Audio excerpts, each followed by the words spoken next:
Donc, bonsoir tout le monde. D'abord, je voulais quand même remercier le GDG, Valtech et WebTease de nous inviter ce soir. Alors moi, je vais continuer après ce qu'a raconté Joachim, plus sur la partie technique, c'est comment faire en sorte que vos applications soient réactives et fluides. Voilà. Donc ça va vraiment être assez technique, quoi. Normalement, si vous êtes un minimum familier avec Java, il y aura des petites choses qui vont vous dire quelque chose. Et puis, il y a des aspects un peu plus Android dedicated, donc plus sur l'optimisation de vos interfaces graphiques au niveau d'Android. Voilà, donc qui je suis? Alors, je m'appelle Cyril Mottier, vous pouvez me trouver sur Twitter, mais il faut utiliser Falcon Pro, vous n'avez pas le choix. Moi, en fait, je suis là en tant que GDE. Donc, qu'est-ce que c'est GDE? C'est le Google Developer Expert, donc c'est un statut assez récent, c'est un statut créé par Google. Donc, en fait, je suis expert de la plateforme Android chez Google, donc ça veut dire que je ne travaille pas chez Google, mais que je fais, on va dire, de l'évangélisation autour de la techno Android. Voilà.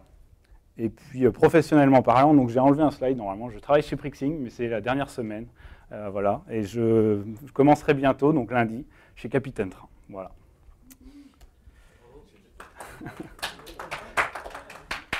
Merci.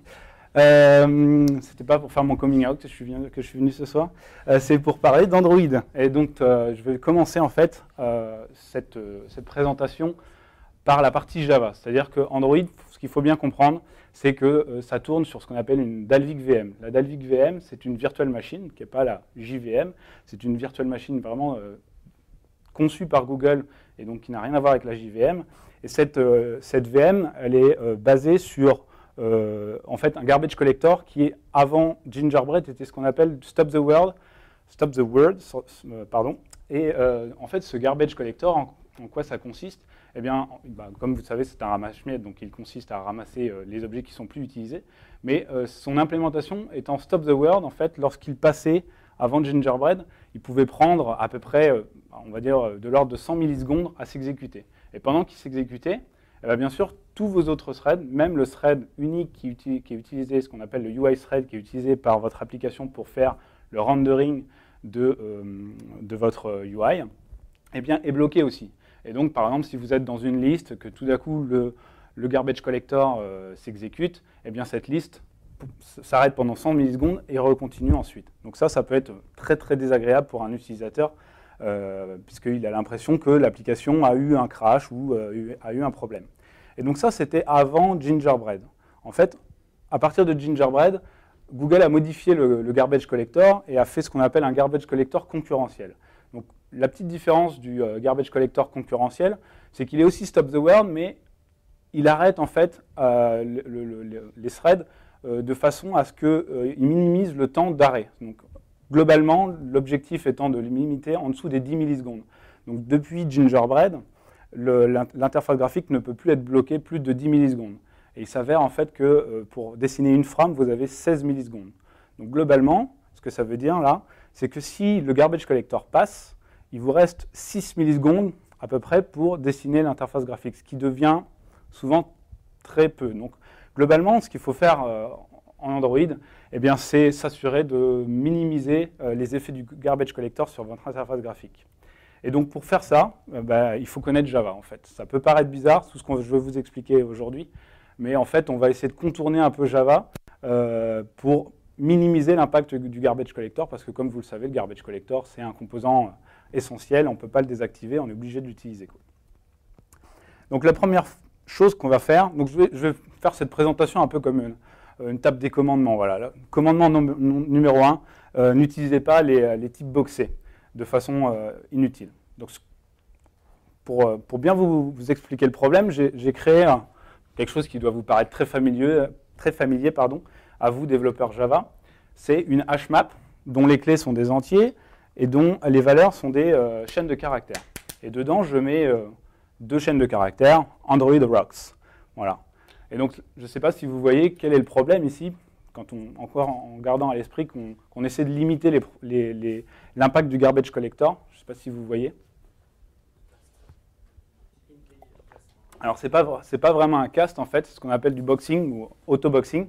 Depuis Java 1.5, en fait, ici, on utilise un integer, et donc même si l'objet wrapper integer, et même si on met 665 en dessous qui est un int, en fait, ce que va faire le compilateur, c'est qu'il va remplacer ce 665, non pas par, là dans ce cas-là, 666, non pas par 666, mais par un nouvel integer qui englobe 666.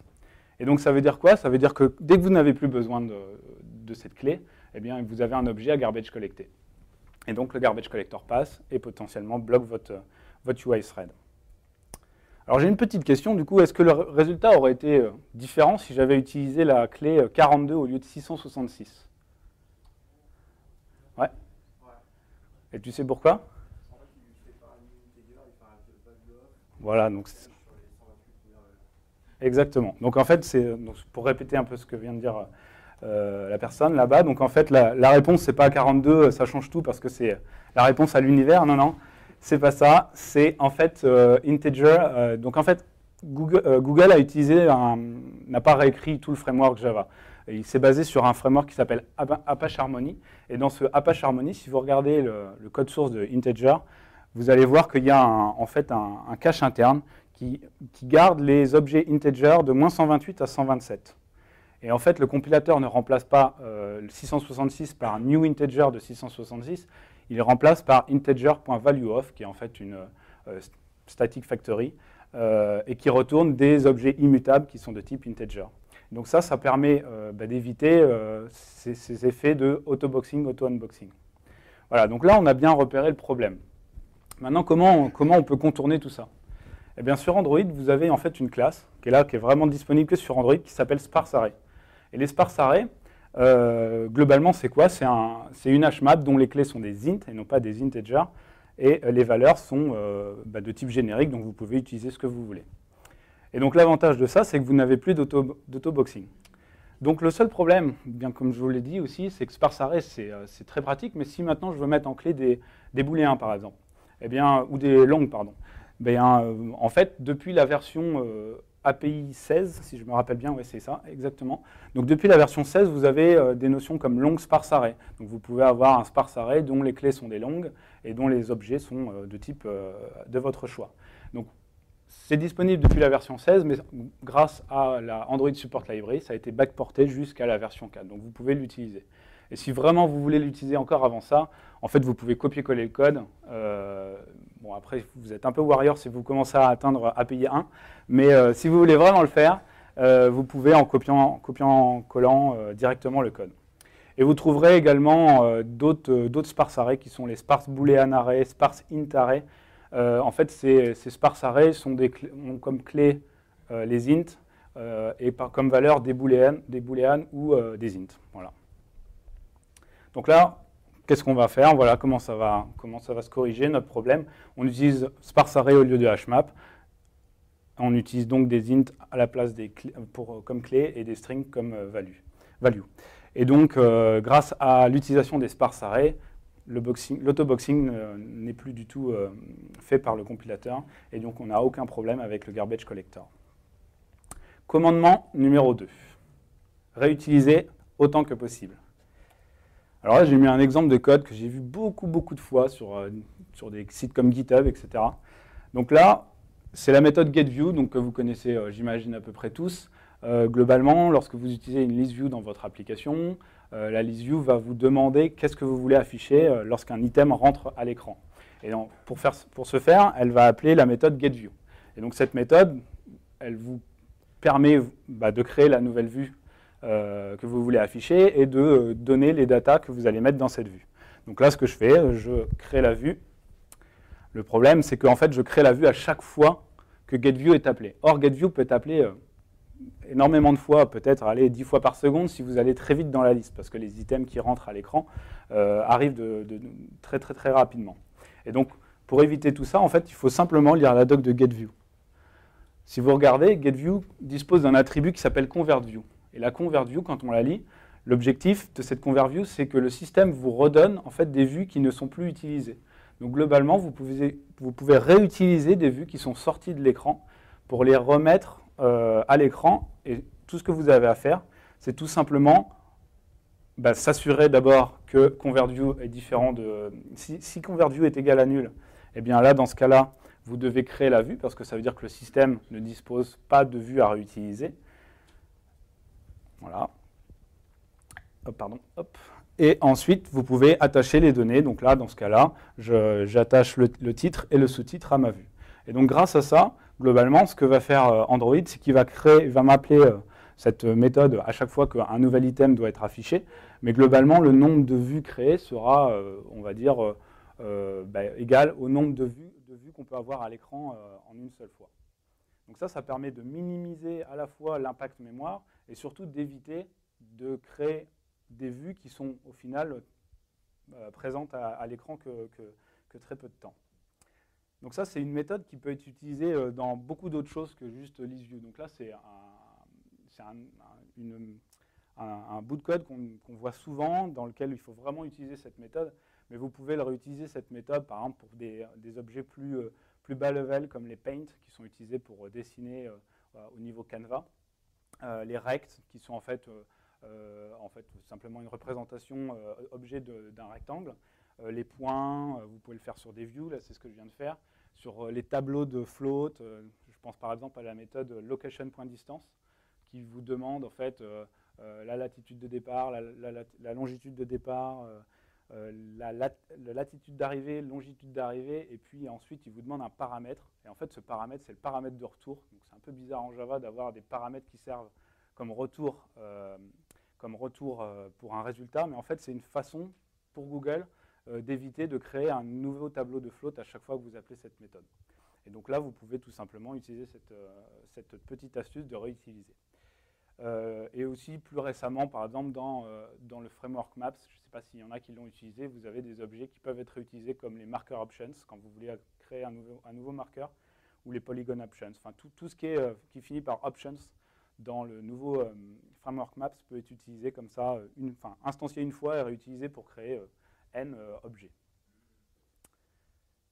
Commandement numéro 3. Tu préféreras toujours les static factory methods au constructeur.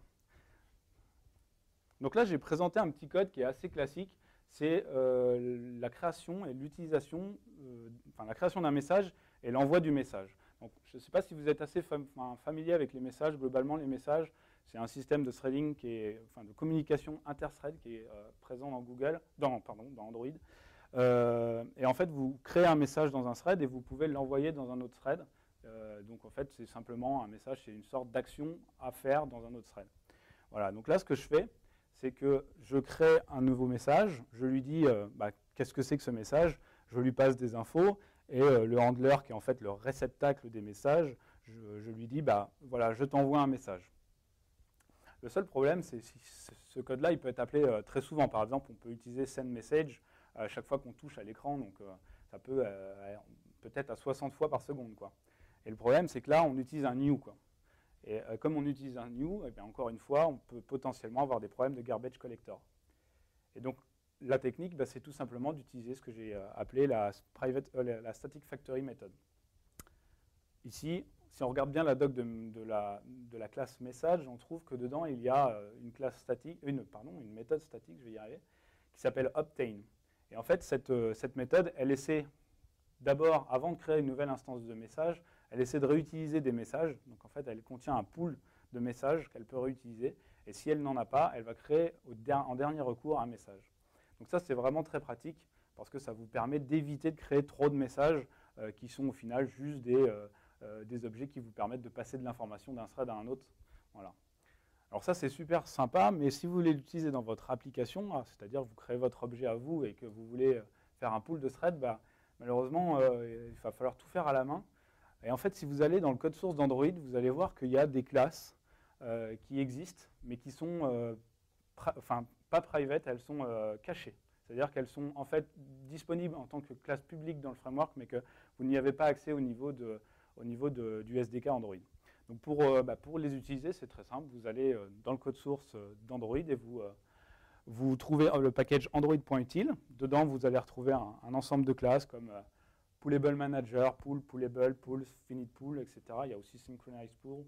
Vous copiez-collez tout ça dans votre projet et ensuite vous pouvez réutiliser ce mécanisme de pooling d'une façon très très simple. Enfin, l'API est vraiment très sympa. Je ne comprends même pas pourquoi ce n'est pas public, mais voilà. Donc si vous voulez vraiment l'utiliser, n'hésitez pas à aller sur GitHub chercher ces bouts de code-là.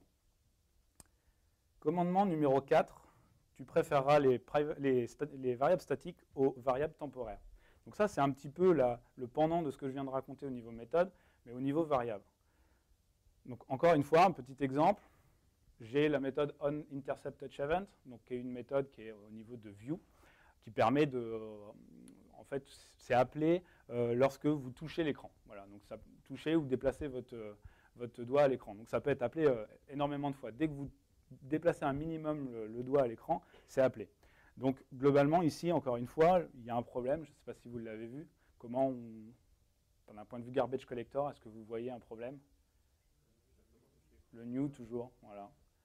Toujours à la création. Donc en fait, au final, ça peut paraître bizarre, hein, mais ce que je suis en train de vous raconter, c'est qu'il ne faut pas faire de l'objet sur Android.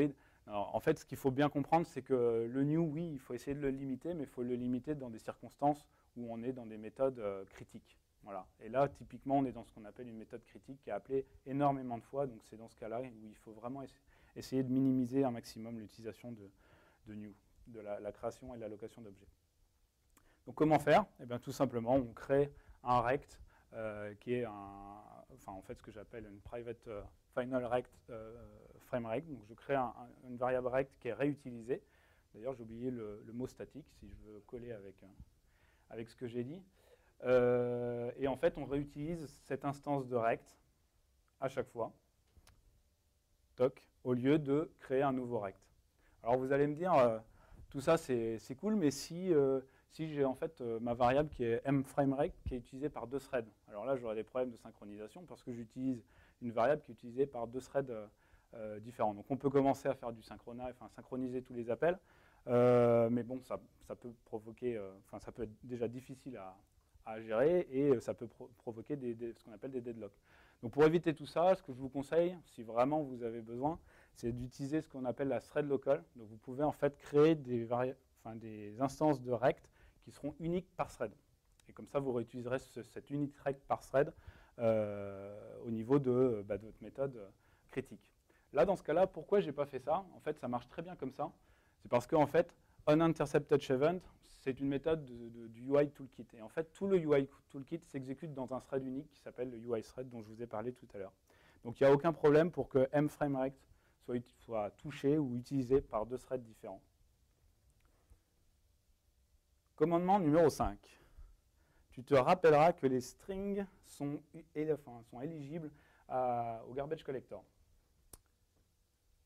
Alors ça, c'est un code. On revient un petit peu sur ce qu'on a pu présenter tout à l'heure. On est sur un adapteur, donc un cas très classique, puisque dès que vous avez une ListView, vous avez un adapteur. Sauf que là, on est sur un curseur adapteur. Donc le curseur adapteur, c'est en gros, c'est souvent utilisé lorsque vous avez comme back-end une database SQLite.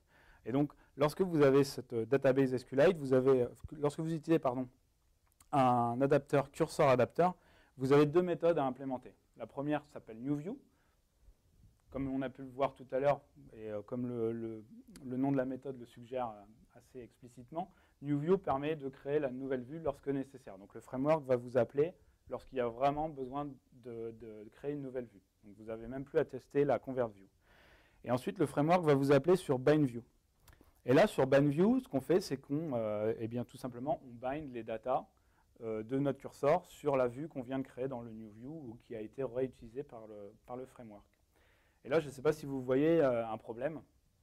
C'est que, encore une fois, il faut se rappeler que bindView est appelé très très souvent. Et il y a un petit problème ici, d'un point de vue garbage collector, ouais.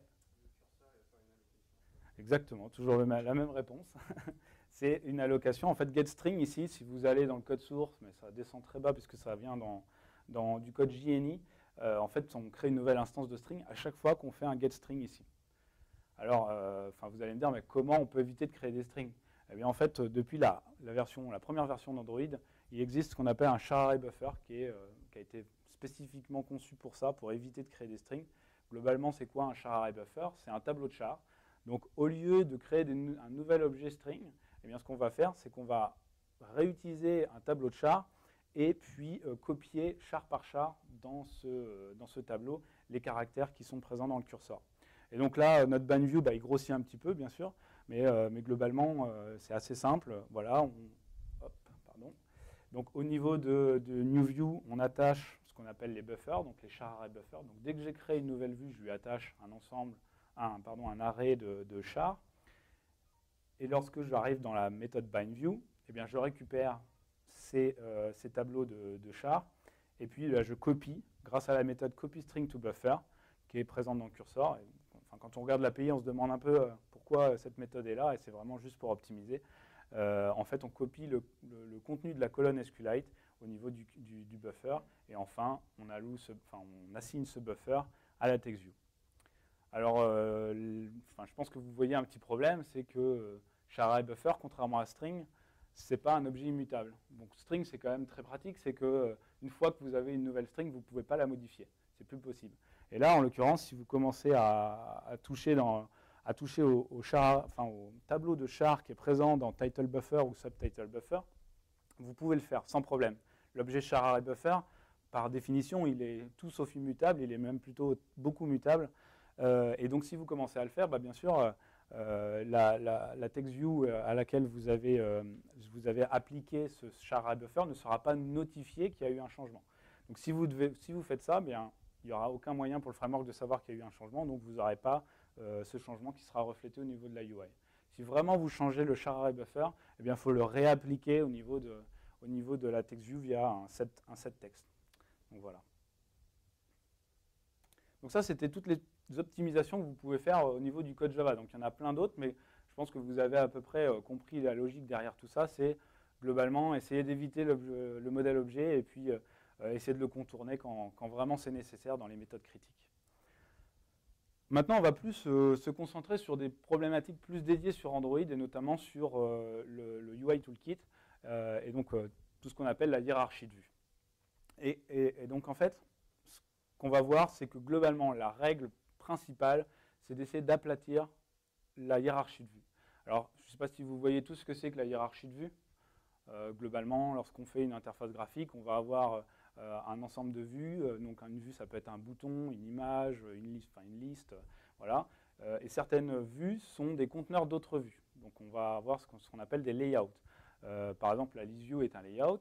Et dans cette list view, on peut mettre du texte, des images, etc.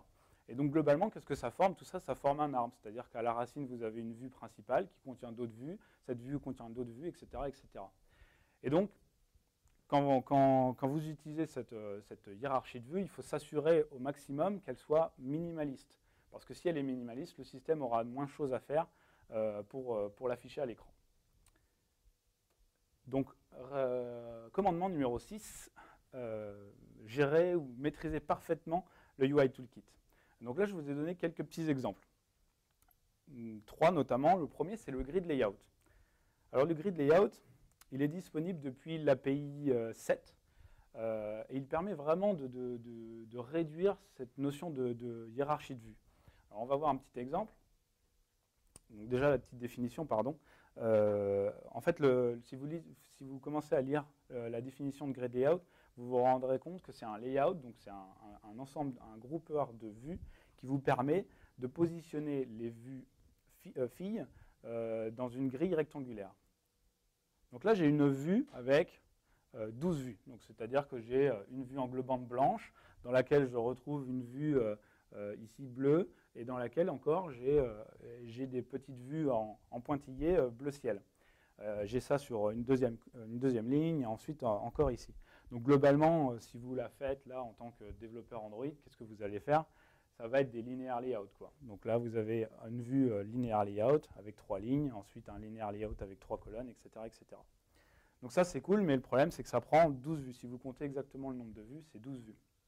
Et grâce au grid layout, vous allez pouvoir aplatir cette hiérarchie de vues, puisque le grid layout vous permet de positionner les éléments d'une façon, sous la forme d'une grille. Voilà, donc c'est vraiment très pratique pour ça. Donc, oui, j'en ai parlé. Donc, il est disponible jusqu'à l'API 7, grâce à la support library. Le deuxième layout qui peut vous permettre de minimiser cette hiérarchie de vue, c'est le relative layout. Le relative layout, il sert à quoi? Il sert à positionner des éléments par rapport aux autres, par rapport à lui-même. Donc vous allez avoir des règles comme je m'aligne par rapport à mon parent, je me mets en dessous de tel fils ou de telle sœur, si je puis dire, ou tel frère. Voilà. Et donc comme vous pouvez le voir, en fait, ça permet très rapidement aussi d'aplatir la hiérarchie de vue. Et enfin, le troisième petit, donc qui est très très simple, hein, la troisième petite astuce, c'est le merge. Donc là, j'ai fait un layout XML, et donc qui contient une image view et une text view, et je ne sais pas s'il y a quelque chose qui vous choque ici. Ouais. Pardon? Ouais, il y a ça, mais sinon, d'un point de vue XML, voilà, il n'y a pas de racine. En fait, si vous regardez la documentation de XML, donc les spécifications d'XML, vous devez avoir une racine unique. Et là, en l'occurrence, on a deux racines qui sont ImageView et TextView, donc ça ne colle pas. Donc comment faire? Eh bien, on place le viewgroup qu'on souhaite autour. Donc en fait, c'est pour revenir un peu sur ce que tu disais, on peut mettre bien sûr un icône dans une TextView. Le seul truc, c'est qu'au final, ça revient à mettre un linear layout autour. Si je veux faire une TextView sur une ImageView, je suis obligé de mettre un frame layout autour. Je ne pourrais pas le faire avec juste une TextView. Et donc, si je fais ça, le problème, c'est que j'ai créé un frame layout ici, juste pour, au final, passer au-dessus des limitations d'XML. C'est juste parce que XML ne me permet pas d'avoir plusieurs racines à la racine d'un fichier que j'ai été obligé de créer ce viewgroup englobant. Et donc, heureusement, ce que fournit le framework Android, c'est la balise merge. Le tag merge, en fait, il n'est pas du tout interprété par Android, et il permet juste de dire à Android, en fait, tout le contenu qui est ici, tu l'attaches aux parents. Mais tu n'inflates pas, tu ne crées pas une vue qui s'appelle merge. Il n'y a aucune vue qui s'appelle merge. Voilà, donc ça permet vraiment d'aplatir la hiérarchie de vue juste en supprimant un viewgroup qui n'a aucune utilité, si ce n'est bypasser les problèmes je dirais, les spécifications d'XML. Commandement numéro 7, tu n'hésiteras pas à faire tes propres vues. Alors ça, c'est pour moi un des aspects majeurs. Donc pour prendre un exemple, ça ne va pas trop vous servir pour l'instant, parce que si je fais Avelib bientôt, mais voilà, c'est Avelove, donc c'est une application que j'ai créée il y a à peu près 7 mois, je pense, parce que j'habite à Lyon, et donc en fait j'avais un problème, à peu près les mêmes problématiques que Joachim, c'est que j'avais rien qui me plaisait, donc j'ai fait une application qui s'appelle Avelove et qui permet d'avoir la disponibilité des Velove, l'équivalent des Vlib en fait à Lyon. Et donc si vous regardez en fait cette application, dedans vous retrouvez ce que j'appelle un header dans la liste view. Alors ça paraît tout bête, mais globalement, comment créer cette chose-là? Est-ce que les développeurs Android qui sont présents dans la salle savent comment créer cette chose-là de la façon la plus optimisée possible? Alors il y a plusieurs approches. La première approche, ça serait un peu bourrin, vous me l'accorderez. Donc déjà, on peut enlever le padding, on va dire que ça c'est le padding de la list view. Et l'objectif, c'est de faire ça. Alors la première approche, c'est de faire un linear layout avec une text view et une vue qui ne permet que d'avoir le trait rouge. Voilà. Donc on aurait 3 vues pour présenter juste ça. Donc c'est quand même assez lourd. On peut aussi utiliser juste une text view avec comme background un 9-patch, dont a parlé un peu Joachim tout à l'heure. Donc globalement, le 9-patch, on va dire, c'est une ligne rouge qui s'étire sur toute cette zone-là. Le seul problème, c'est que votre designer, un jour, il va vous dire le rouge, ça ne me plaît pas. Et il va falloir refaire tous les 9-patchs. Et là, je peux vous assurer que c'est très, très, très chiant à faire, surtout quand vous voulez gérer toutes les densités, voilà, tous les terminaux qui peuvent exister sur Android. Donc c'est une option qui vous permet d'avoir qu'une vue, mais au final, elle est très vite bloquante si vous voulez changer rapidement les couleurs. Et donc, la technique la plus simple, c'est d'utiliser ce que j'appelle une custom view. Donc vous créez votre vue personnelle, votre propre vue, et vous dessinez à la main ce petit trait. Et donc, comme je veux faire du texte, qu'est-ce que je vais faire? J'hérite de TextView parce que c'est la vue dans Android qui vous permet de dessiner du texte et d'afficher du texte. Dans cette vue-là, je remets exactement les constructeurs comme ils existent dans la classe TextView. Et puis au niveau du code de cette application, de cette vue, je crée une méthode setUnderlineHeight. Donc comme ça, je peux choisir la hauteur du trait inférieur à ma guise. Je peux changer la couleur également à ma guise. Et enfin, le gros du code se trouve au niveau, j'ai été trop loin, au niveau du onDraw. Donc le onDraw est appelé par le framework lorsque vous voulez dessiner la vue. Et donc ce que je fais, c'est que j'appelle le super.onDraw, donc qui va en fait dessiner le texte, et ensuite je dessine moi-même cette fameuse ligne qui se trouve juste en dessous. Alors là, comme j'ai utilisé le padding, en fait, c'est pour éviter d'avoir à implémenter le on-mesure, toutes ces petites choses-là. Donc en fait, j'utilise le padding pour dessiner ma vue dedans. Voilà. Et donc en fait, ce que je me suis rendu compte, c'est que les développeurs, ils sont tous un peu feignants. Et en fait, c'est exactement la définition d'être français, oui. Et donc, il ne faut vraiment pas hésiter à faire ça. Si vous avez besoin, vous allez juste dans le framework, vous allez utiliser des classes qui sont très connues, qui s'appellent View et ViewGroup. Enfin, vous ne pouvez pas passer à côté. Et en fait, si on va dans le framework, on se rend compte que ces classes, elles sont vraiment faites pour ça. Elles sont faites pour être héritées, pour être retournées dans tous les sens. Vous pouvez faire ce que vous voulez avec. Il n'y a aucun problème. Elles sont faites pour ça et il ne faut vraiment pas hésiter à le faire. Et lorsque vous faites ça, en fait, si vous commencez à descendre à ce niveau-là, donc faire des vues personnalisées, vous avez accès à des optimisations beaucoup plus poussées, comme vous pouvez activer du clipping. Donc le clipping, en gros, vous allez dire au système, ça ne sert à rien de dessiner cette partie de la UI parce que de toute façon, elle est cachée par une autre vue. Donc tout ça, c'est optimisé, ça vous permet d'éviter ce qu'on appelle l'overdraw, donc vous ne dessinez pas des choses qui ne sont pas visibles. Vous pouvez avoir accès à beaucoup de fonctionnalités, comme éviter de dessiner une couleur transparente, donc ça peut paraître bizarre, mais le transparent est dessiné en fait sur Android. Donc si vous dessinez du transparent sur du transparent, même si ça ne se voit pas, en fait c'est compté comme s'il dessinait Android. Donc voilà, donc grâce à ça, vous pouvez éviter tout ça, puisque vous le faites vraiment, vous êtes bas niveau et vous pouvez éviter de faire des choses comme ça.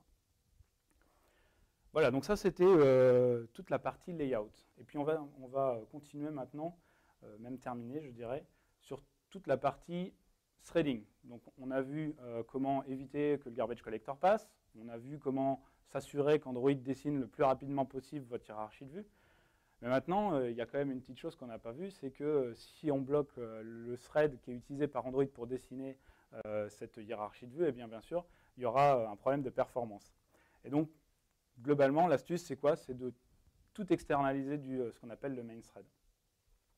Commandement numéro 8, ne bloquez pas le main thread. Alors là, je vous donne quelque chose que vous pouvez prendre comme vrai, c'est même sûr, c'est que tous les événements, donc que ce soit les événements de dessin, les événements de touch, les événements, quand vous touchez à l'écran, tout ça, tout est dispatché au niveau du main thread. Donc si vous le bloquez, voilà ce qui va se passer.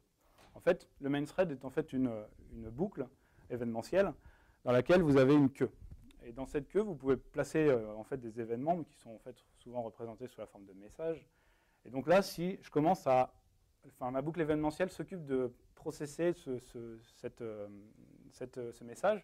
Le problème, c'est que là, je commence à recevoir d'autres messages, alors que je n'ai pas fini d'exécuter ce message. Donc là, globalement, on est en présence de quoi? On est en présence d'un lag, parce que le main thread n'a pas eu le temps d'exécuter le message précédent et devrait déjà s'occuper des messages suivants. Et donc, à cause de ça, là, on est en présence d'un lag, et c'est vrai, typiquement ce qu'il faut éviter. Et donc, pour les éviter, globalement, il y a 3 trucs à éviter. C'est au niveau du measure, du layout et du draw. Donc, ce sont les 3 passes de rendering d'Android. Le measure, c'est tout simplement une passe qui permet à Android de savoir la taille de chaque vue. Le layout, ça permet de connaître le positionnement de chaque vue. Et le draw, bien sûr, ça permet de dessiner chaque vue parce qu'on sait où elle se trouve. Donc, comment faire ça? Eh bien, il faut tout simplement faire attention avec tout ce qui est méthode critique, comme on-measure, on-layout, on-draw, on-touch-event. Donc, il y a 3 opérations principales, je dirais, à déporter dans un thread externe. Les premières, ce sont tous les accès disques, puisque le disque est lent. Donc, qu'est-ce que c'est un accès disque? C'est un accès à la SD card. Quelque chose que les gens connaissent un peu moins, c'est un accès, une requête sur une database. Les databases, en fait, elles sont sur le disque. Donc, dès que vous commencez à faire une query sur une SQLite database, il faut le faire dans un background thread. Donc, il y a les cursor loaders pour ça, si vous voulez. Tous les accès network, bien évidemment, le network est quelque chose de très lent, surtout sur mobile. Donc dès que vous commencez à télécharger une image, un XML, un JSON, tout ça, ça doit se faire dans un background thread. En fait, même depuis, je crois, Honeycomb, Donc Android 3.0, si vous le faites directement dans le main thread, vous aurez une exception, donc votre application crashera.